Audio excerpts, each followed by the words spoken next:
বেরাদারানে ইসলাম, ইবনে মাসুদ রাদিয়াল্লাহু তাআলা আনহু আমার নবী রাসূলুল্লাহকে প্রশ্ন করলেন, সওয়াল করলেন, ইয়া রাসূলুল্লাহ, ইয়া হাবিবাল্লাহ, নবী গো, আল্লাহ তাবারক ওয়া তাআলার কাছের আমলগুলো কি কি একটু বলে দিলে ভালো হতো। বেরাদার, আমার নবী বলেন, আল্লাহ তাবারক ওয়া তাআলার কাছের আমল হচ্ছে তিনখানা।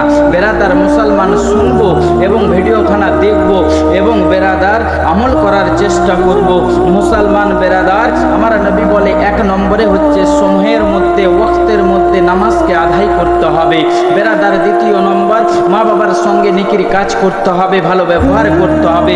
বেরাদার, তৃতীয় নম্বর, আল্লাহর রাস্তায় জিহাদ করা। বেরাদার, এই তিনখানা আমল আল্লাহ তাবারক ওয়া তাআলার খুব কাছের এবং খুব পছন্দনীয় আমল। বেরাদার, বলুন সুবহানাল্লাহ। বেরাদারানে ইসলাম, ইবনে মাসউদ রাদিয়াল্লাহু